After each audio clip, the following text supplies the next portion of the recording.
naša situácia je taká, že katolíci pochádzajú zo 172 krajín tu na Islande. 172, to znamená, že nás nezjednocuje ani jazyk, nezjednocuje nás ani kultúra, nezjednocuje nás ani národné ideály, nezjednocuje nás nič, len viera, to, že sme katolíci. Tak co je tady jinýho, to je atmosféra. Tady ti lidi jsou opravdu jiní. Island je nejřidčeji osídlená část Evropy. Na hornatém a větrném ostrově o rozloze 103 000 km², tedy ploše ještě o čtvrtinu větší než naše republika, žijí 372 000 obyvatel. Z nich je 63,5% luteránů a přibližně 10% se hlásí k ostatním křesťanským vyznáním. Katolíků je kolem 15 000, nejvíce z Polska. Rodilí Islanďané jsou katolíky výjimečně.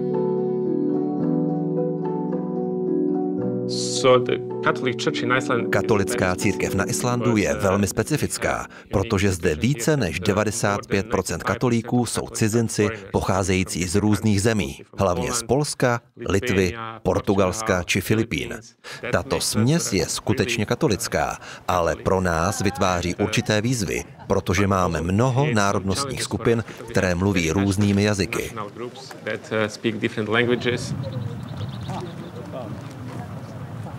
Na celém rozlehlém a hornatém ostrově je 13 katolických kněží z 9 zemí a 7 kostelů. Jen jediný katolický kněz je rodilý Islanďan. Biskupský úřad zastává otec Dávid Tencer, jeden ze 4 českých a slovenských misionářů na Islandu. Nemáme spoločných svetcov národných a podobné veci, ako sme zvyknutí niekde inde. Takže vlastne to jediné, čo nás spojí, je to, že sme veriaci katolíci. A preto sa aj väčšina tých našich aktivít sústreďuje okolo našich kostolov. Že napríklad príde človek, ktorý je katolík, ale úplne cudzinec, ktorý nevie nič ešte o Islande a hľadá veru.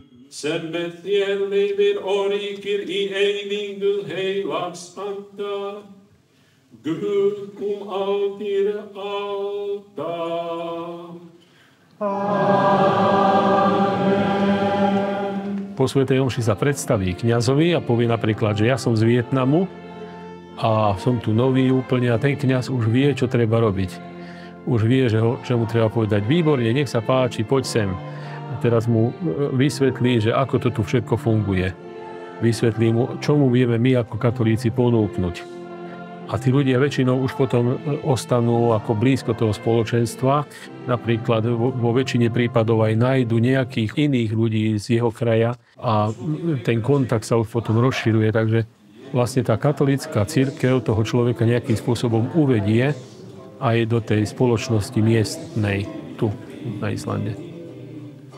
A to mě právě velmi nadchlo, že vlastně církev tady je specifická taky tím, že ona shromažďuje ty lidi z různých národů, aby se vůbec potkali.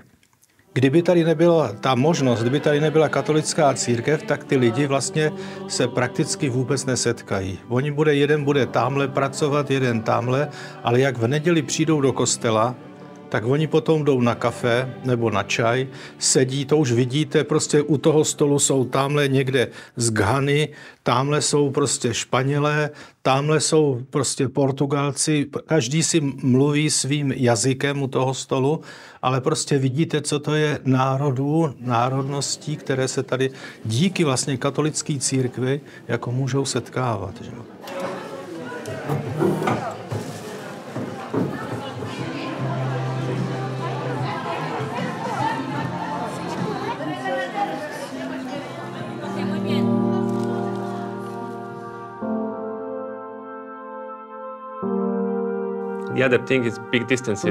Jiná věc jsou ty velké vzdálenosti na Islandu. Máme jen 13 kněží a biskupů na to, abychom pokryli všechny tyto obrovské oblasti. Kněží musí hodně cestovat a někdy musí jet několik hodin jen proto, aby se setkali s jedním člověkem nebo jednou rodinou a sloužili s nimi mši svatou. A to zejména v drsných zimních měsících není vždy snadný úkol.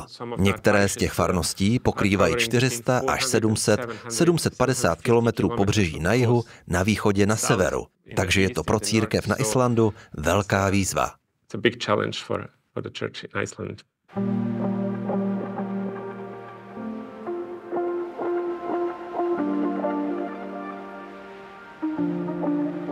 Významným červencovým dnem pro islandské katolíky je pouť k prameni Mariulind poblíž Hetlnaru, u kterého stojí socha Panny Marie. Podle ústní tradice biskup Gudmundur Arason, zvaný Dobrý, při cestě tímto místem na jaře roku 1230 spatřil blahoslavenou Pannu Marii v doprovodu 3 andělů, kteří ho vyzvali k posvěcení tohoto pramene. Od té doby jeho zdroj nikdy nevyschl. Radosť mi robí veľmi veľa vecí. Teraz tak hneď, čo ma napadlo prvé, to je tá dynamickosť cirkvi tu. Taká klasická zažitá cirkev v krajine, ona ide podľa nejakých regúl. Tie vychádzajú napríklad z tých národnostných, politických a ešte neviem akých podmienok, ale je to trochu také limitované a už tak dané a že tí ľudia sa len veľmi ťažko vedia dostať za hranice. Ale my, keďže sme teda taká veľmi divná a veľmi miešaná cirkev a všetko je tu pomiešané, tak aj keby sme nechceli, tak my sa dostávame dennodenne za tie hranice. Tá cirkev je veľmi dynamická. Potom, keďže sme z veľkej väčšiny cudzinci, tak znovu to nie je tak, že miestna cirkev prijíma tých cudzincov, že zaraďte sa, sadnite si do lavíc a robte to, čo tí ostatní. Ale to sa nedá, lebo tí domáci, tí sú tak zanedbateľné percento, že tí cudzinci, chceš alebo nechceš, oni prinesú to svoje. Potom ďalšia vec, tá dynamickosť sa prejavuje v tom, že máme biedu o starých ľudí. Také klasické význanie pána farára, ktorý povie, že ja mám v kostole len babičky, tak také tu nemáme. Nemáme v kostole len babičky. Dokonca je niekedy núdza, keď potrebujeme nájsť babičku alebo dedečka, tak je to núdza nájsť toho starého človeka. Lebo emigrant je obyčajne človek, ktorý je v produktívnom veku, ktorý príde sem so svojou rodinou, alebo ešte ani nie so svojou rodinou, ale slobodný. A ten človek sa snaží tu utvoriť nejaké podmienky pre život, pre tú svoju rodinu. To znamená, že v jednom roku máme napríklad na porovnanie 150 krstov a v tom istom roku máme napríklad, v ostatnom roku sme mali 14 pohrebov.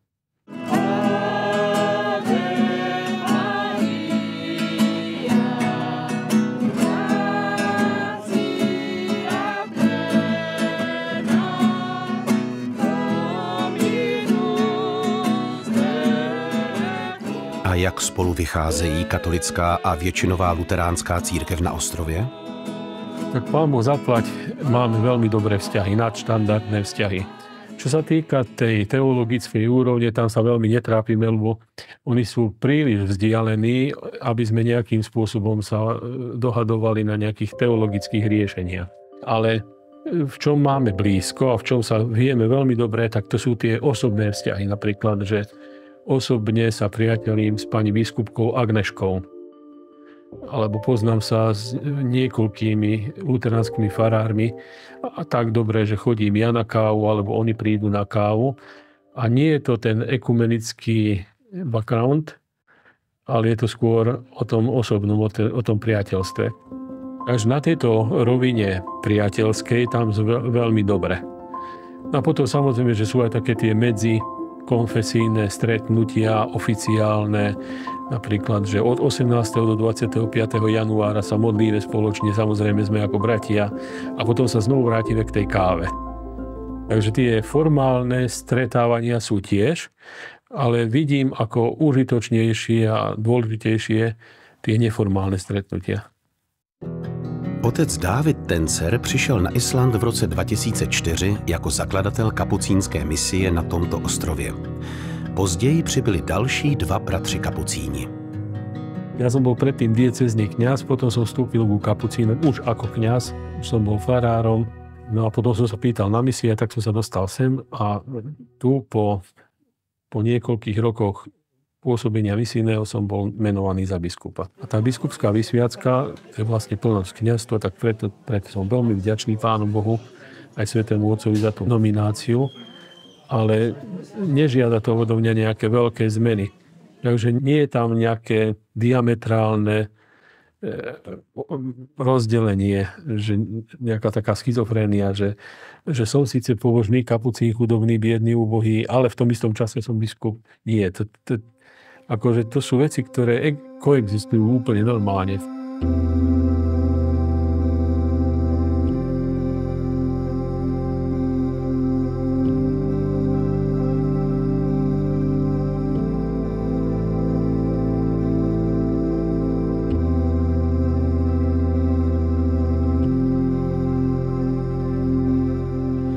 Přibližně 1/10 Islandu pokrývají ledovce, proslulá jsou jezera a gejzíry, ovšem většina ostrova je bez vegetace. Zimní teploty se pohybují okolo 0. Nejteplejší léto přináší 10 stupňů. Od května do srpna je světlo až 20 hodin denně. Ovšem v zimě se rozední jen na 4-5 hodin. Island je špeciálna krajina a nie všetci ju znášajú. Sú napríklad takí, ktorí prídu a po prvej polárnej noci vedia, že už tu nemôžu byť a musia sa vrátiť, lebo by im preskočilo. Ale samozrejme, že dbám na to, na pastoráciu povolaní veľmi, práve preto, lebo ja hľadám tých kňazov, ktorí tu majú byť. A tiež to je taká vec, že to človek nevymyslí. Ale že bol tu jeden český kňaz, teda slovenský, ale v Čechách pôsobiaci, on tu bol na dovolenke. A jemu sa tu veľmi zalúbilo. Bol tu 4 roky, pôsobil v jednej farnosti, potom on sa vrátil, ale medzi tým ho prišiel pozrieť ďalší, to je už Metod. On prišiel sem na dovolenku, zapáčilo sa mu a keď odchádzal do dôchodku v Čechách, tak sa ohlásil, že keďže ten jeden sa vracia, že ak by, tak on, že by chcel prísť. No a samozrejme na začiatku prvá vec, že dôchodca, no čo? Vie po česky, to nám až tak veľmi nepomôže. Tak. Ale potom po takých rozhovoroch aj s ním a zvlášť jeho predstaveným, ktorý povedal veľmi dôležitú vec, že vieš, ale on vždy túžil po tých misiách, ale potrebovali sme kňazov v Čechách a na Morave. Tak to nebolo možné, aby odišiel na misie, tak však aspoň skúsiť. No a dneska to vidím ako fantastickú vec, že ten človek sa naučil po poľsky tak, že káže, spovedá, potom to, že už je starší, tak prirodzene tých ľudí pritiahne na svätú spoveď viacej, ako keď niekto mladý sedí v spovedelnici. Tak dneska, keby chcel ísť odtiaľto preč, tak ja ho nepustím. Na Island mě přivedla zkušenost osobní, když jsem tady navštívil svýho kolegu, který tady působil. A když jsem vlastně se tady seznámil s tím prostředím a viděl jsem potřebu kněží. V té době my jsme navštívili jednoho kněze, který byl na východě a měl k nejbližšímu knězi 250 kilometrů. A já jsem mu říkal, člověče, ty nemůžeš hřešit, protože když uděláš hřích, tak musíš 250 kilometrů jet ke zpovědi, tak to je lepší nehřešit. Tak moje funkce je taková velmi zvláštní, protože jsem tady jako důchodce. Já jsem už na začátku řekl, že nechci žádný plat, žádný peníze, že sem jdu jako na misie a jsem tady víceméně jako zpovědník. Každý měsíc pravidelně mám 3 nebo 4 mše mimo Reykjavík a jinak jsem tady jako takový jako na záskok taky. Že? Já nemám žádnou farnost, nemám žádnou hmotnou odpovědnost. žiju si tady tak jako spokojeně, ale pro chod té diecéze jsem potřebný. Napríklad máme veľa ľudí, ktorí sú ochotní pomáhať, veľa laikov zaangažovaných. Ale žiaľ, to, čo najviac potrebujeme, to je ten kňaz, teda človek, ktorý príde, vezme chlieb a povie, toto je moje telo a to sa premení. Teda potrebujeme kňaza. A za to napríklad aj keď sa rozprávam s mladými ľuďmi, tak sa snažím práve toto zdôrazniť, že viete, nestačí byť len dobrým, aktívnym členom cirkvi. Ale rozmýšľajte, že kto bude premieňať, ak by nebol kňaz. Takže myslím si, že tá dôležitosť toho kňaza je tu ešte viac podtrhnutá, lebo teraz aktuálne máme len jedného kňaza v našej diecéze, ktorý je rodný Islanďan. Pracoval jsem pro katolickou církev v Bosně a končil mi kontrakt. Chtěl jsem odjet do zahraničí, abych získal mezinárodní zkušenosti. V té době jsem byl v kontaktu s biskupem Tencerem a to bylo perfektně načasované, protože právě v té době potřebovali někoho, kdo by zde nastoupil na novou pozici. On mě pozval na Island a začal jsem tu pracovat jako projektový manažer. O několik let později jsem byl také jmenován národním ředitelem papežských misijních děl pro všech 5 severských zemí. Island, Norsko, Švédsko, Finsko a Dánsko. V tomto roce jsem byl jmenován finančním ředitelem diecéze Reykjavík. Ukazuje sa na ten čas, že to bol prozreteľný ťah. Preto, lebo ten človek zmenil koncepciu misijných diel. A napokon vyšlo, že zostal vyhodnotený ako najlepší koordinátor roku. Potom vlastne na ďalšom zhromaždení valnom v Ríme jeho vyzývajú, aby on prednášal, aby ostatným ukázal tú metódu, že ako je to možné, že sa ti toto podarilo. No a tak tohto roku to bol náš Ivan a prednášal, že ako sa mu to podarilo.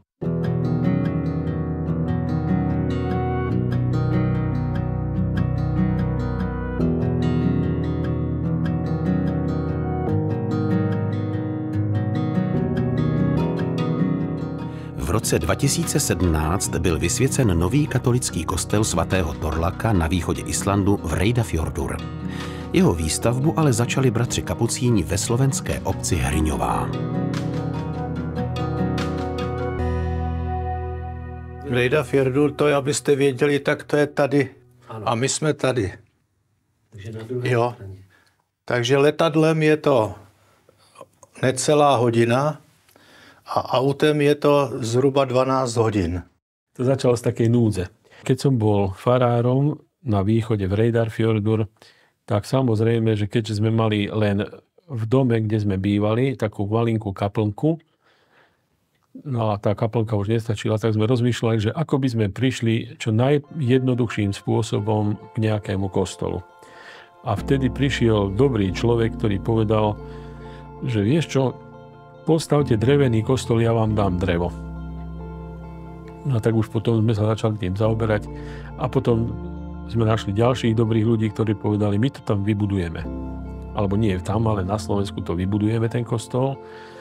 Lebo on musí aj tak uschnúť a keď zoschne, tak potom ho dáme do kontajnerov a vy si to tam už postavíte. Bylo skvělé vidět, jak se to dává dohromady. A teď je to nejkrásnější kostel na Islandu. A byl to moment, který pomohl založit novou farnost na východě.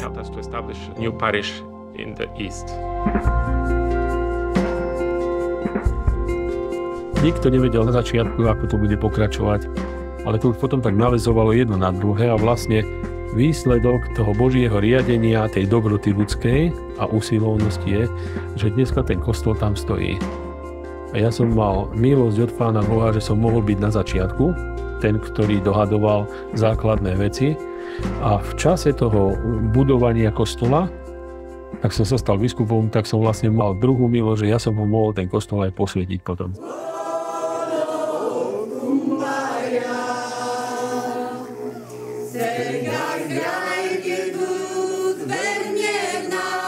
Vlastne je to taká prostá vec, že keď sa dobrí ľudia dajú dokopy, tak tí dobrí ľudia potom dokážu veľké veci.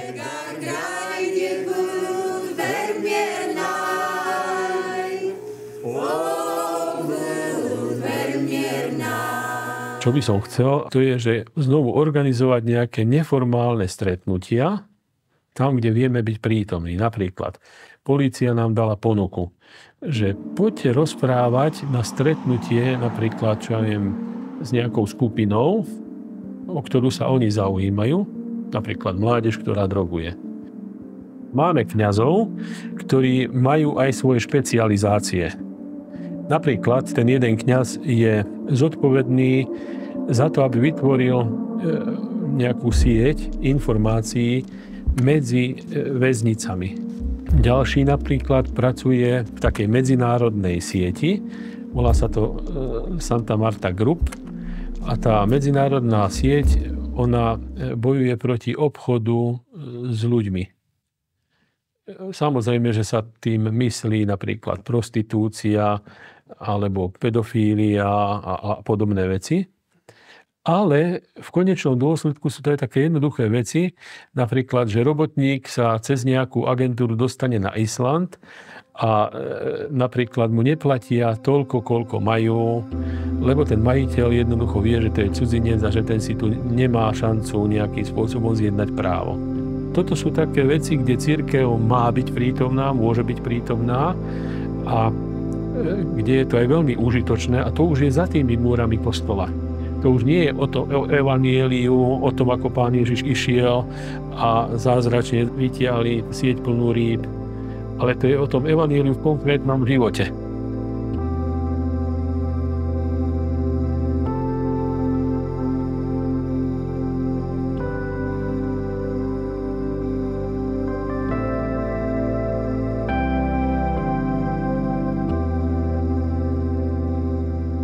Zatím jsem nedošel k závěru, jestli je to misie, nebo to není misie. Ale co mi dělá radost to, že člověk může být naplno knězem. Že se nemusím prostě starat o to, že mi tamhle na kostele spadla taška, že tamhle vylomil někdo dveře nebo rozbil okno. Čili tyhle ty starosti nemám a to jako bych řekl, že tohleto by potřebovali právě kněží u nás. Těší mě, že vidím pokrok, který děláme, že děláme dobré věci, dobré projekty, že můžeme podporovat církev v misijních zemích, ale také budujeme misijní síť tady. Vidím to nepredstaviteľné množstvo už tých, ktorí prichádzajú ako katolíci a tých, ktorí ešte nie sú katolíci. A my máme čo ponúknuť ako katolícka cirkev, že im to nejakým spôsobom nedokážeme odovzdať. Keď ten človek nechce ísť do kostola, nebol nikdy v kostole a že toto je tá moja starosť, že ako ho stretnúť. No tam nutne potom už prichádza práve tá myšlienka misijná, že či chceme alebo nechceme, tak musíme vyjsť za múry kostola.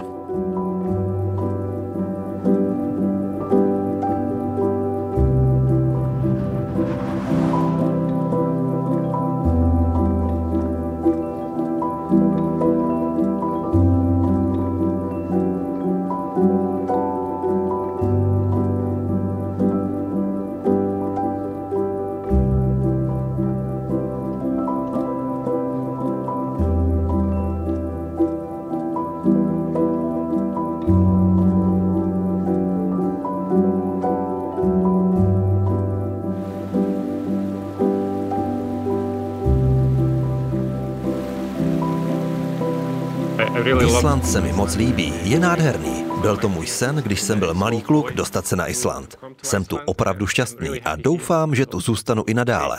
Nevím, co přinese budoucnost, ale jestli se mě dnes ptáte, zda tu chci zůstat, ano. Vize moje je tá, že pokud nedojde k nějakému zdravotnímu kolapsu, tak bych rád tady jako byl, působil. A dokud tady budu potřeba.